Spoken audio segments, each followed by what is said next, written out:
Bienvenidos a Club de Prensa en NTN 24. Hoy transmitimos desde la Casa de América, en el corazón de Madrid, de la capital española, justo frente a la fuente de Cibeles. Y no olviden ustedes que al final de este programa lo pueden ver completo, o pueden ver a partes en nuestra página de Facebook o por nuestra cuenta de Twitter. Y el audio, el podcast está en SoundCloud.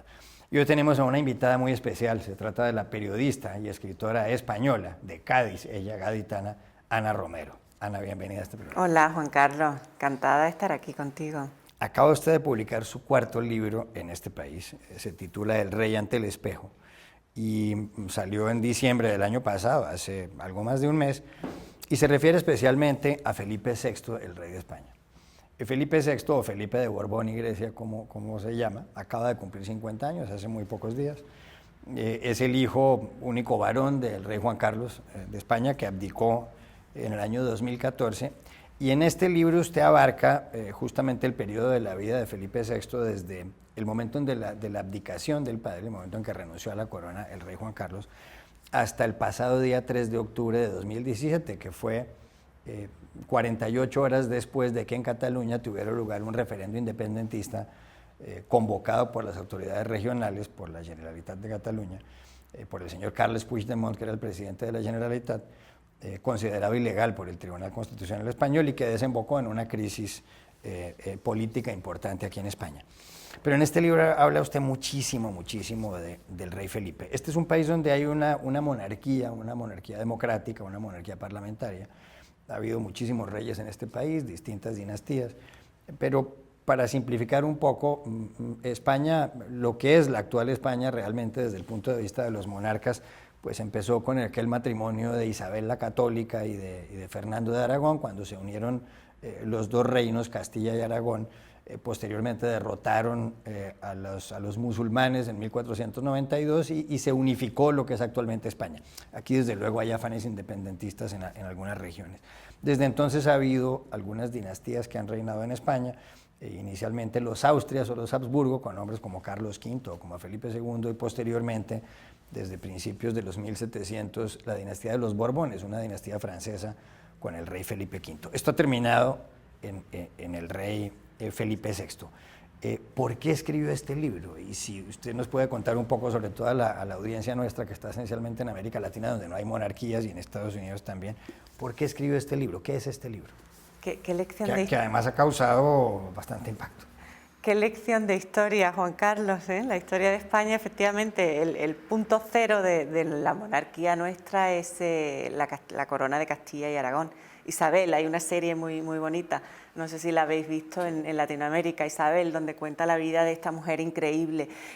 Este libro es una secuela, es como la segunda temporada de un libro que escribí en el 15 que se llamó Final de partida, que fue el relato de esa tremenda abdicación de Juan Carlos I, de los últimos 4 años, todo lo que ocurrió ahí, que fue muchísimo, ¿no? Bueno, pues ese libro tuvo mucho éxito porque fue la primera vez que alguien entraba, digamos, de lleno en la vida de los monarcas de una forma más cercana, más humana, menos oficial y menos correcta, si quieres. Entonces ese libro contaba la abdicación de Juan Carlos I y había como un deseo de saber qué había pasado. Bueno, abdicó el 2 de junio de 2014, qué ha pasado con él, qué ha pasado con su esposa y sobre todo cómo han sido los 3 primeros años de reinado de Felipe VI, que como bien has dicho es el siguiente Felipe de la dinastía Borbón, el primero Felipe V de 1700 y él a partir de 2014.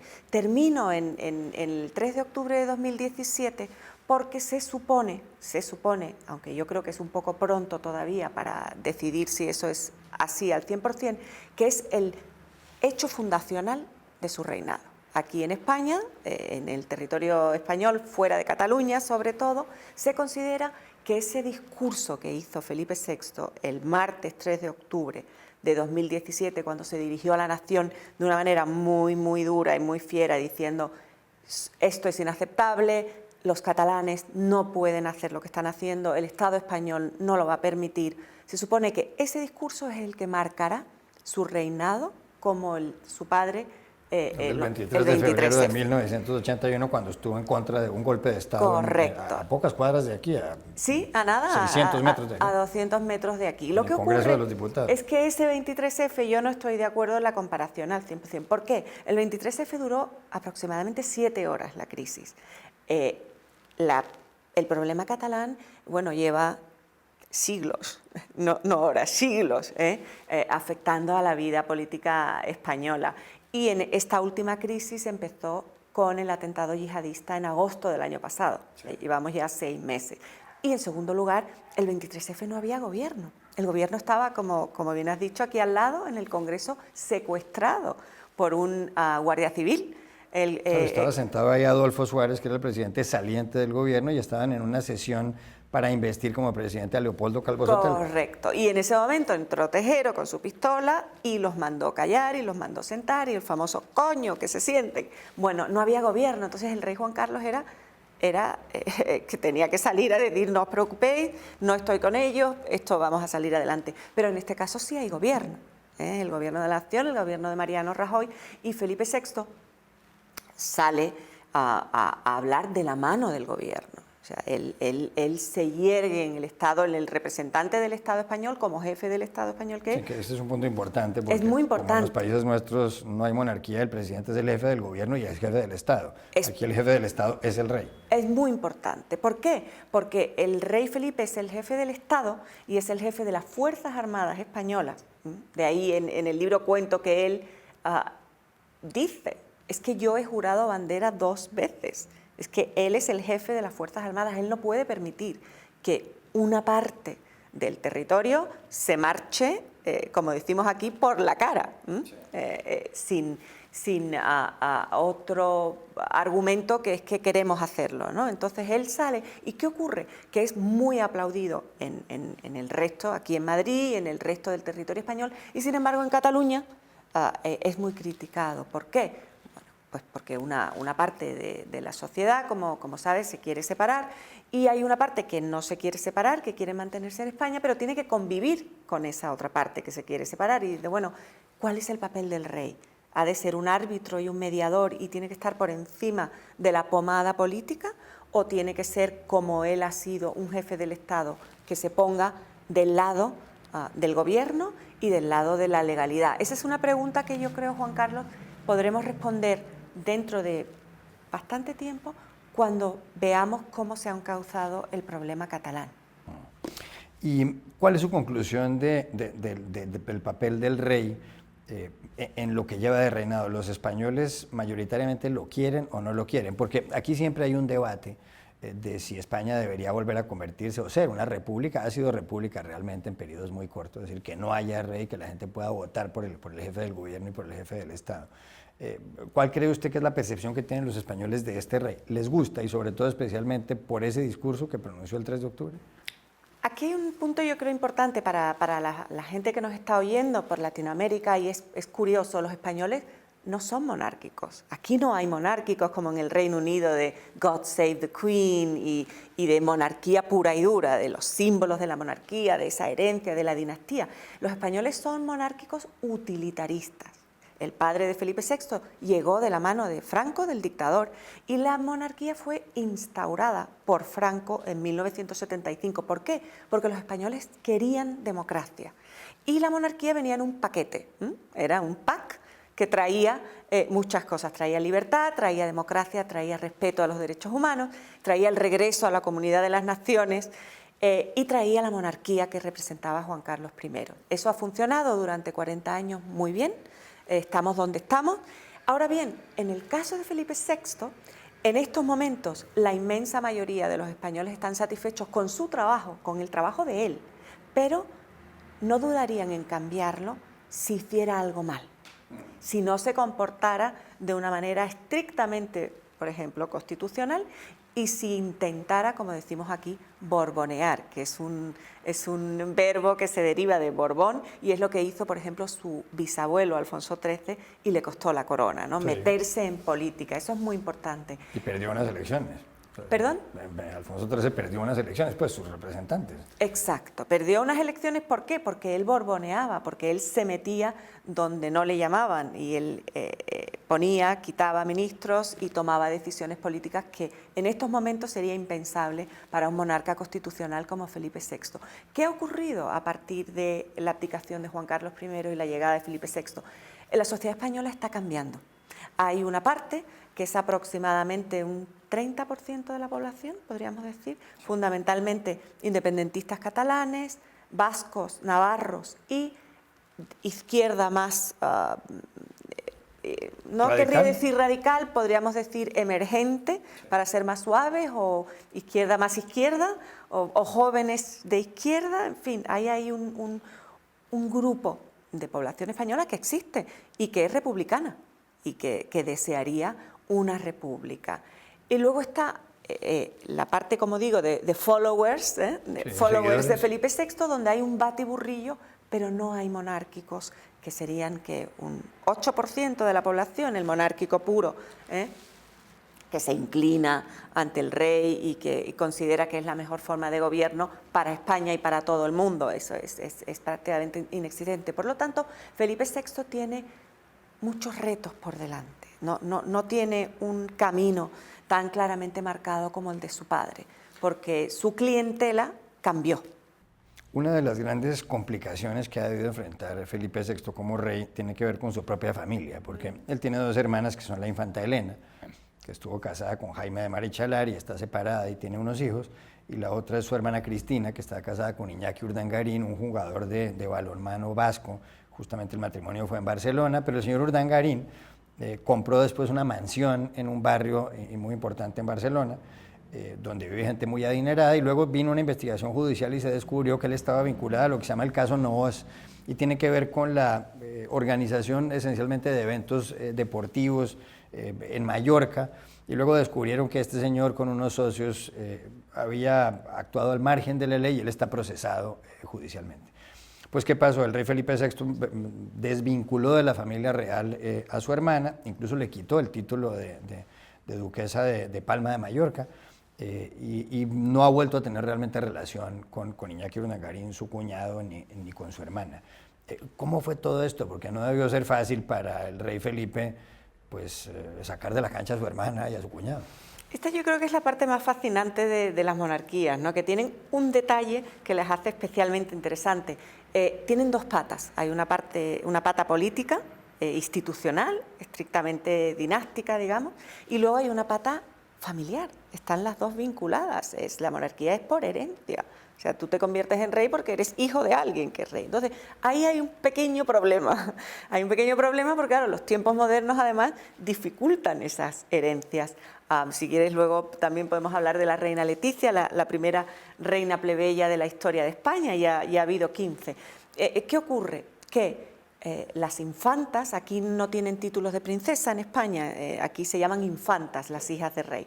Elena y Cristina, las hermanas de Felipe, se casan con señores normales, que no son parte de una familia real. Primer problema, porque antiguamente todos se casaban entre sí y era todo como más fácil. Pero ahora ya los reyes y las princesas y las infantas se casan con plebeyos. Bien, bueno, el matrimonio de Elena falló, no se llevaron bien y se divorciaron. Eso fue un primer drama para la familia real española, porque se consideraba que un divorcio era una cosa incompatible con una familia real.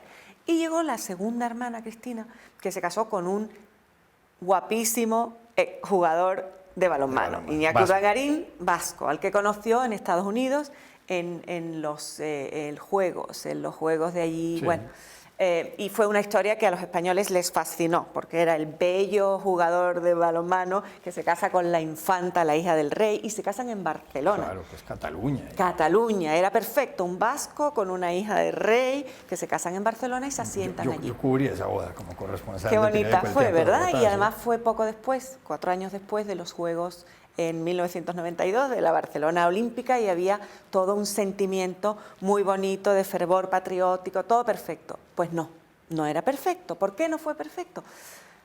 Por muchos motivos, uno de ellos que Iñaki Urdangarín se dedicó a los negocios. Se dedicó a los negocios y como era el yerno del rey y todo el mundo quería agradar y complacer, empezaron a darle contratos públicos sin concurso, un primer problema. Y a continuación, según ha demostrado la justicia y ha sido condenado por ello a 6 años de cárcel, no solo amañó, digamos, concursos públicos para usar dinero público para cosas que no valían ese dinero, como has dicho, algunas organizaciones de eventos turísticos y deportivos que realmente se hubieran apañado con 100.000 euros, pues costaban 2 millones de euros, sino que además intentó pagar menos impuestos haciendo sociedades raras, intentó llevarse dinero fuera, en fin, todo feo y todo muy unroyal, o sea, muy poco propio de una familia real. Como digo, fue condenado. ¿Qué ocurrió? Desde el minuto A, la infanta Cristina, por amor, como en los grandes culebrones, en las grandes películas, decidió quedarse con su marido y apoyarlo.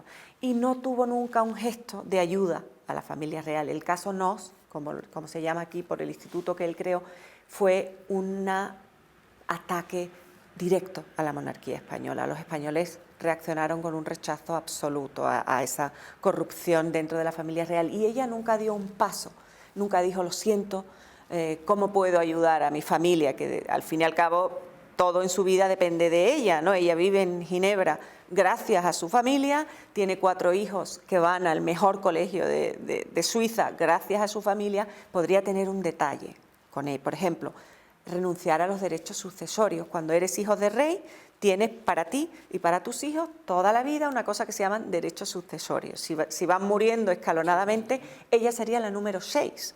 Eso es imposible. O sea, la infanta Cristina nunca podría ser reina de España por lo que ha sucedido. Por lo tanto, ¿por qué no renuncia? Eso habría ayudado muchísimo a su familia desde el punto de vista de la imagen, ¿no?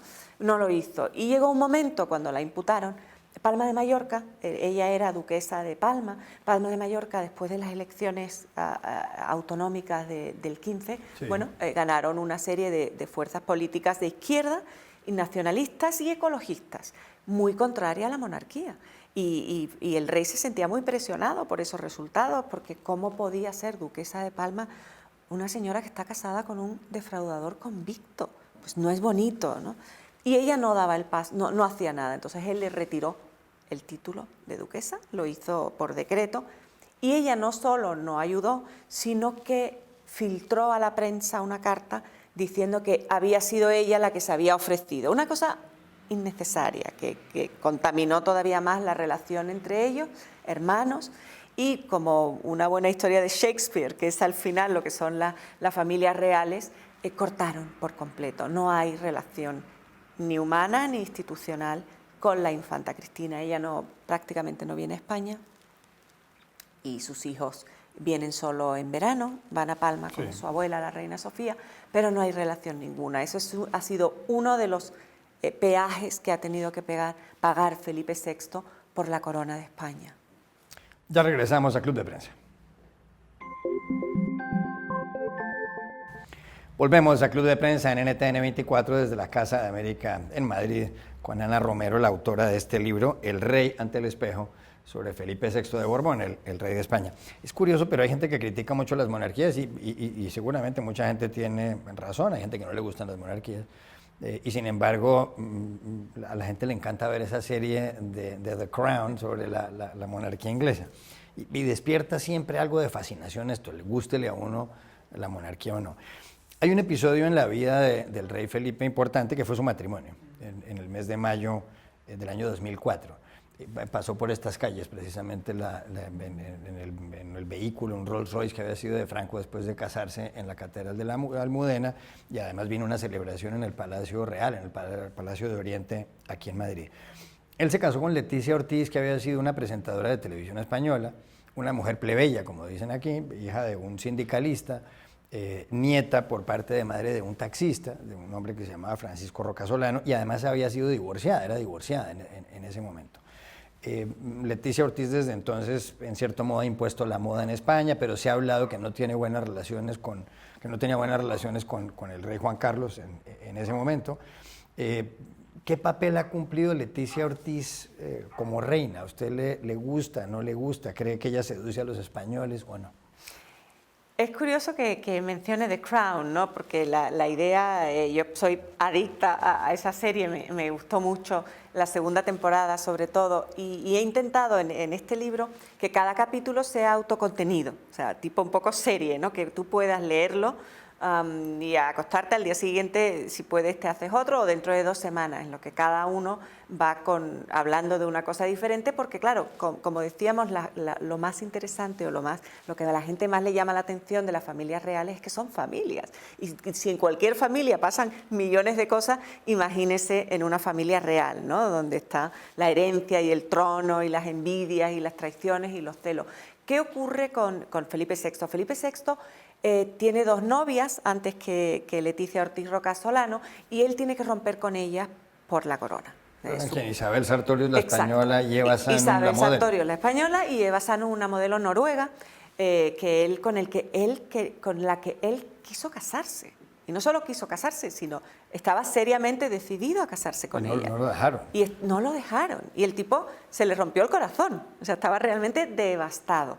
Menos de 2 años después de que fuera obligado a romper con Eva Sanum, esta modelo de la que estaba tan enamorado, se compromete con Leticia Ortiz Roca Solano, que como bien has dicho es divorciada, hija de sindicalista, una mujer más que corriente todavía, yo diría, porque, por ejemplo, la reina Máxima de Holanda, que es de origen argentino, exacto, pues ella es una hija de un exministro, que fue muy polémico, ¿no? Un exministro de Videla, pero es una ejecutiva internacional que trabaja en Washington, digamos que tiene como un nivel más alto que el de la reina Leticia de España, ¿no? Que bueno, pues es más clase media-baja, si quieres, con lo cual es más chocante todavía. Y ya Felipe VI dice, mira, a la tercera va la vencida. O me caso con ella o lo dejo. Y fue exactamente así. Fue además en Washington, donde se quedó el 12 de octubre de 2003. No vino aquí a Madrid a asistir al desfile que tenemos todos los 12 de octubre, que aquí llamamos la fiesta nacional, el desfile de la hispanidad o como quieras llamarlo. Y se quedó en Washington y dijo a sus padres... En señal de protesta. Exacto, y dijo, o me caso con ella o no voy. Entonces los reyes, Juan Carlos y Sofía, lo aceptaron porque no tuvieron más remedios, pero especialmente el rey Juan Carlos, que son de otras generaciones, de otra época, y ellos estaban acostumbrados a casarse con la prima que tocara, con la que las familias organizaran. Por supuesto, el amor no era importante, sino lo importante eran los intereses dinásticos. Aquí se rompe y Felipe dice, no, me casó con ella, y así fue. 6 meses después se casó con la reina Leticia, y fue en España, fue una absoluta conmoción, ¿no? Aunque es verdad que ya en esa época, en el resto de las monarquías europeas, si se acuerda, ya habían empezado todos a casarse, pues Mette-Marit, sí, la reina Máxima, Mary Donaldson, ya había como una moda, después de la ruptura del príncipe Carlos de Inglaterra con Lady Di. Ese fue, digamos, el último matrimonio sin amor dinástico, ¿no? Y a partir de ahí ya como que era más normal. Aún así fue un choque muy grande en España, y al día de hoy, por eso es tan interesante, la figura de la reina Leticia aquí en España despierta pasión. Unos la adoran y otros la detestan. Odian. Entonces es un tema de conversación recurrente aquí en nuestro país. A la gente le gusta muchísimo opinar sobre lo que lleva, sobre lo que se hace, porque es una mujer, además era una presentadora de televisión muy guapa, muy atractiva, sí, sin duda, que empezó a transformarse físicamente y que continúa transformándose físicamente prácticamente a diario, digamos. ¿Se hace cirugías? Bueno, ella se operó, sí, se operó de la nariz, tenía una nariz muy grande como la mía, como tantas mujeres. Y a partir de ahí ya se fue, digamos, perfeccionando, está cada vez más guapa y más transformada. Y eso produce una fascinación colectiva inmensa, ¿no? El imaginario colectivo español está completamente abducido por la reina Leticia. Y como digo, hay grandes seguidores y grandes detractores. No deja a nadie impasible. En la historia de España hay muchos ejemplos de reinas que han provocado unos odios y unas comidillas y unas leyendas, y creo que, aunque todavía es pronto, lleva 3 años de reina, yo creo que la reina Leticia va a ser una de estas grandes figuras históricas de las que se hablará mucho en el futuro. Y ellos tienen 2 hijas, ¿no? Leonor, que es la princesa, pues la que La heredará heredera, el trono, que acaban a quien de... le acaba de dar el rey Felipe el toisón de oro, que es una orden del siglo XV, de 1420 y tantos, del duque de Borgoña, de Felipe el Bueno, de aquel momento que ha continuado. Hay una cuestión novedosa, por supuesto, y tiene que ver con el cambio de los tiempos en Felipe VI, y es que es un rey académicamente muy preparado. Es el primero. ¿Cómo fue la educación de él para llegar ahí? Es el primer rey, así como la reina Leticia es la primera reina plebeya, él es el primer rey de España que tiene es graduado, estudió Derecho y que tiene una maestría en Georgetown, en Relaciones Internacionales, además del paso por las 3 academias militares. Esto es la primera vez. Hasta tal punto es excepcional en la historia de los reyes de España que aquí, de manera un poco irónica, se le apoda el preparado. Especialmente la gente que es menos seguidora de la monarquía lo usa con bastante sarcasmo, ¿no? Felipe VI, el preparado debido a su formación, pero se nota, Juan Carlos, es importante, ese detalle es importante. ¿Por qué? Porque usted ha hablado mucho con el rey, ha hablado algunas veces. Bueno, ha hablado con la reina Leticia. Y lo de mucho me parece exagerado. Sí, casi nadie habla mucho con él, pero... Los he seguido como corresponsal real, que es también un trabajo muy raro, que es como una especie de dama de compañía periodística, porque uno no entrevista a los reyes, uno no habla con ellos como si fueran políticos, ellos se manifiestan a través de símbolos sobre todo, entonces uno cuando es corresponsal real como que los sigue educadamente y habla solo cuando ellos hablan. Cuando ellos le hablan. Exacto, uno no les habla a ellos, entonces ellos a veces me han hablado, sería lo correcto, sobre todo en viajes, ¿no? Cuando viajan pues hay más ocasión. ¿Y son amables, son simpáticos, sí, son distantes? Son muy cercanos, así como si uno los observa siempre en cámara y en imágenes, te da una sensación muy hierática, ¿no? Están siempre como muy, en distancia corta son muy cercanos, muy agradables y en él, como decía, es importante, se nota la preparación. Es un hombre que reflexiona. Así como su padre era más simpático, o es que vive, es un hombre simpático, aquí le llamábamos el campechano, ¿no? Por su extrema cercanía en algunas ocasiones. Felipe es un hombre más reflexivo, más introvertido, más frío, más calculador, pero se le nota la preparación académica, es un hombre de su tiempo. Es un hombre de su generación, ¿no? Que conoce muy bien los problemas de la sociedad española y que se lee, como decimos aquí, se lee los papeles, se prepara sus discursos cuando tiene que verse con un jefe de Estado, con un presidente extranjero, sabe perfectamente de lo que van a hablar y se aprende los bullet points, como si estuviese en Georgetown. O sea, eso se nota y esa solidez intelectual que tiene este rey, no cabe duda que no tiene nada que ver con su padre. El hecho de que algunos monarcas se hayan casado con mujeres del común o con mujeres plebeyas no hace que pierda cierto encanto a la monarquía, porque, claro, si el ciudadano promedio dice, no, pues la hija de un empleado de una sucursal bancaria, de una oficina bancaria, o el hijo de una, qué sé yo, de una señora que trabaja yendo de por días a limpiar una vivienda, o de un abogado corriente, o de un contador público, si se casa y termina en el Palacio Real aquí, no hace que eso pierda cierto encanto, porque es que, claro, antes era como bien dice usted, se casaban con la prima, que debía ser muy aburrido, pues porque hace pocas semanas el príncipe Harry de Inglaterra, el menor, el que se va a casar con Meghan Markle, hija de una mujer afroamericana, dijo, nadie quiere ser rey, eso es una cosa aburridísima. Es muy interesante porque acaba de poner usted el dedo en la llaga de las monarquías, a las pocas monarquías que quedan en el mundo. Las 3 principales son la española, la japonesa, no nos olvidemos que ahí hay un emperador, y la británica. ¿Qué ocurre?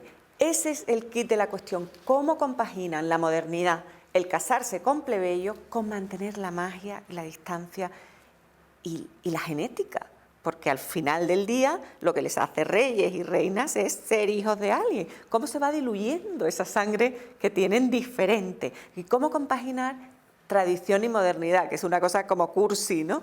La misma expresión, pero ese es el kit de la cuestión. Si lo logran ser como altos funcionarios del Estado que representen al país como superembajadores, pero al mismo tiempo justificar que viven en un palacio que se les paga, porque aquí en España les pagamos un salario por ser reyes y los mantenemos y educamos a sus hijos y nos ocupamos de ellos desde que nacen hasta que se mueren, o sea, no tienen ningún problema. ¿Cómo compaginar esos dos mundos? Y en el caso del rey Felipe VI hay dificultades y se notan esas costuras que por algunas veces parece que van a estallar, ¿no? Por eso, porque la reina Leticia, por ejemplo, su matrimonio levantó ampollas entre la clase dirigente o la nobleza española, que decía, ¿y por qué ella? ¿Qué pasa con nuestras hijas? ¿Por qué no miró aquí? ¿no? Los marqueses y los duques. En el caladero natural, ¿no?, de la monarquía se sintieron bastante ofendidos y tuvieron que aceptarla siendo una completa outsider. Si logran esa estabilidad entre lo moderno de lo plebeyo y lo antiguo de la monarquía, tendrán futuro, pero si no lo logran, las monarquías tenderán a extinguirse. Ha puesto el ejemplo de Meghan Markle y del príncipe Harry, que tiene fascinado a medio mundo. Claro, pero el príncipe Harry es el número 6 en la sucesión de la corona. Es como la infanta Cristina aquí, pero el rey Felipe es el rey Felipe. O sea, la diferencia es abismal, ¿no? Meghan Markle es también divorciada, es afroamericana y es una mujer que ha sido actriz hasta su compromiso, pero lo normal es que él no llegue nunca al trono del Reino Unido, como ha ocurrido aquí en España con Felipe VI y la reina Leticia. Ya regresamos a Club de Prensa.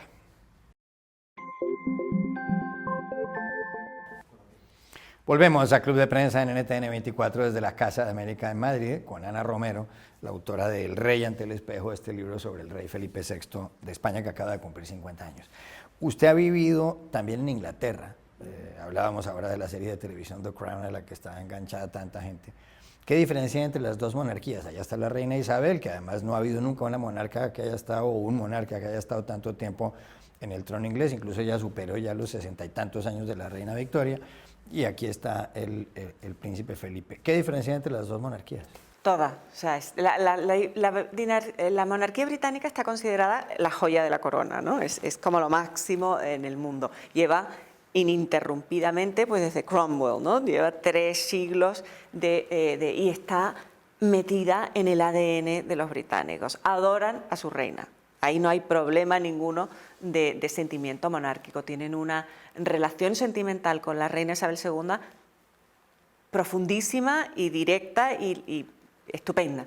Aquí en España no tiene nada que ver. O sea, la monarquía española, como decíamos al principio, tiene 15 días, ¿no?, comparada con la británica. Fue instaurada, a pesar de que nos remontamos a la noche de los tiempos a Isabel y a Fernando y a la corona de Castilla y Aragón, pero la realidad es que en este momento los Borbones de ahora han regresado a España en 1975, que es muy poco tiempo. Después de la dictadura de Franco, que empezó en el año 36, cuando arrancó la guerra civil, se acabó la guerra en el 39 y ahí llegó Franco como dictador hasta el 20 de noviembre del 75. Con lo cual, la relación, lo que yo llamo el pegamento emocional, ¿no? Esa cosa sentimental, casi de corazón, que existe en el Reino Unido. Por ejemplo, en el Reino Unido a mí me llamaba la atención el día de Navidad, cuando la reina da su discurso en la tele, hay muchas familias que se levantan instintivamente. Se ponen de pie. En casa se ponen de pie y luego se sientan, pero como un respeto natural y reverencial hacia ella, a la que adoran, ¿no? Una señora que tiene 91 años, ¿no? Y es la abuela del país. Sin embargo, aquí, en España, y ese es uno de los retos de Felipe VI, hay una parte de la sociedad, fundamentalmente de izquierda, que ve a Felipe VI como el sucesor indirecto de Franco y que piensa, bueno, a mí me lo pusieron, nadie le dijo que viniera, yo no le pedí que viniera, además yo no le voté.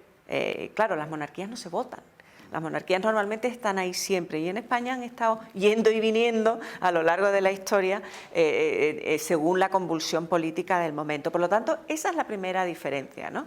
La histórica es fundamental. Y luego, en segundo lugar, está la manera de ser.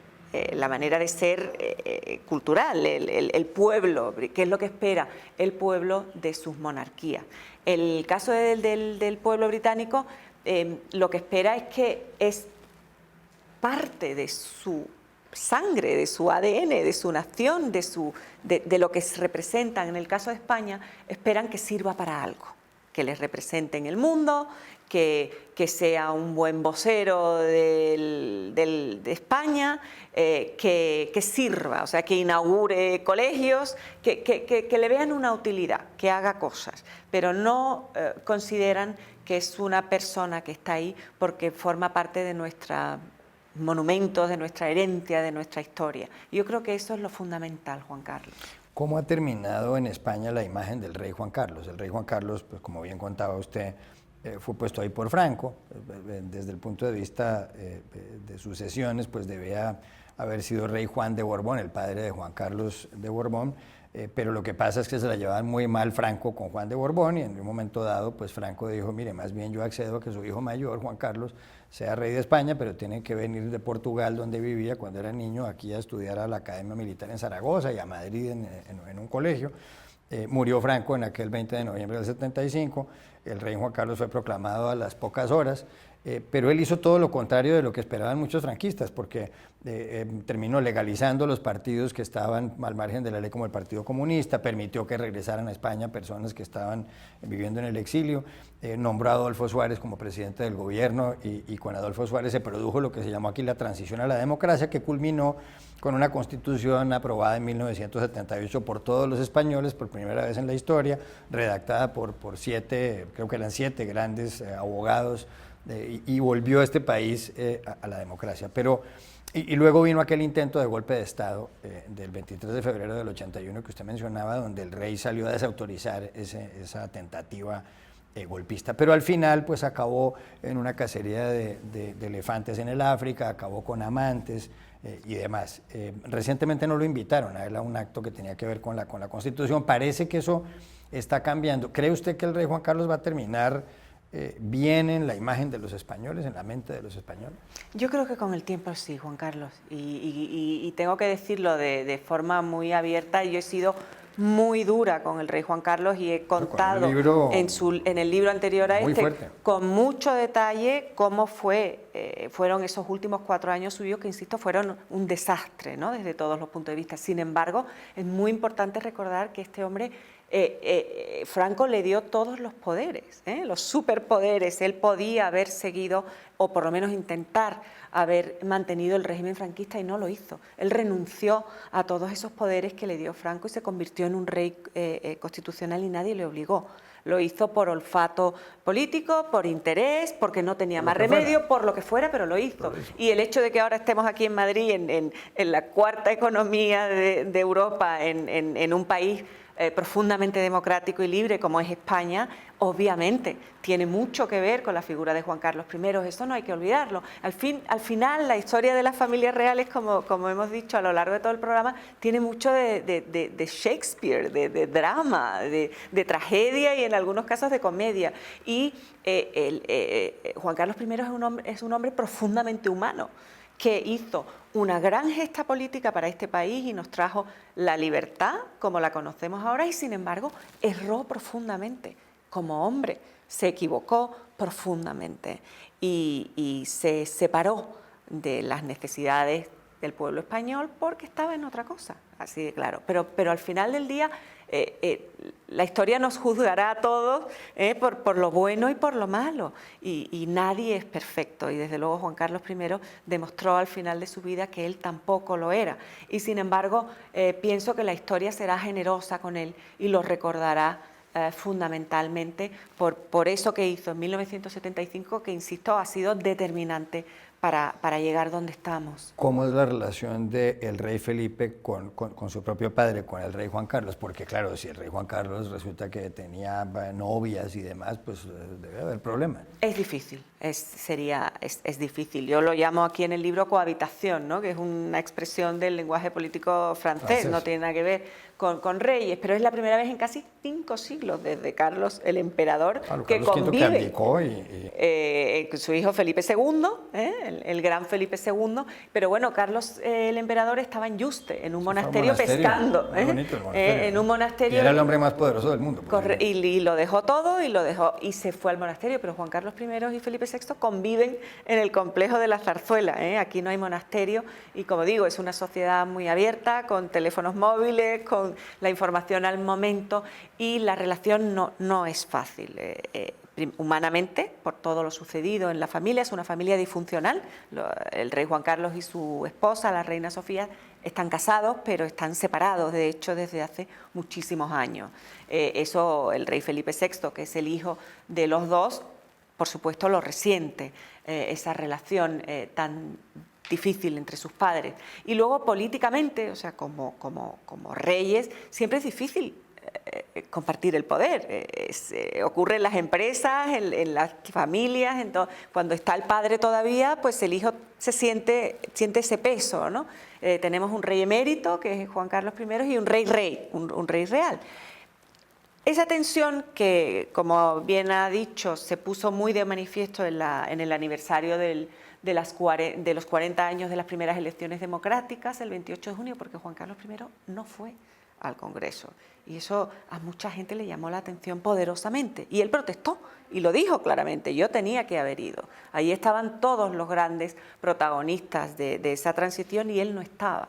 Eso fue quizás el pico de esa dificultad que ha habido en estos 3 años entre padre e hijo.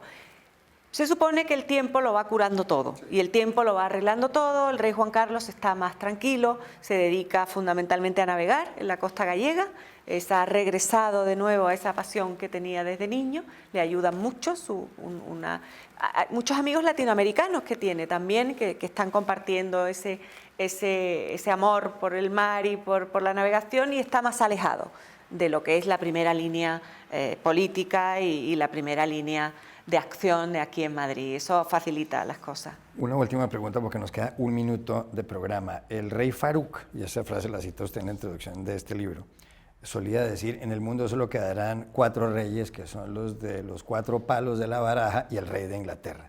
¿Será que tenía razón? Yo no puedo responder a esa pregunta, pero está difícil. O sea, las monarquías, las pocas monarquías que quedan en el mundo, tienen que tener una razón de ser y una explicación. En el caso del Reino Unido no lo necesitan porque es parte de ellos, ¿no? Es como el Big Ben, es parte de la geografía del paisaje británico. En el resto del mundo tienen que demostrar que sirven para algo, y especialmente en el caso de España. ¿El rey Felipe VI será un rey útil o no será? Ya regresamos a Club de Prensa. Volvemos a Club de Prensa en NTN 24 desde la Casa de América en Madrid para despedirnos. Gracias, Ana Romero, por haber estado en este programa y muchos éxitos. Muchas gracias, gracias a vosotros. Y a ustedes los espero en una próxima oportunidad.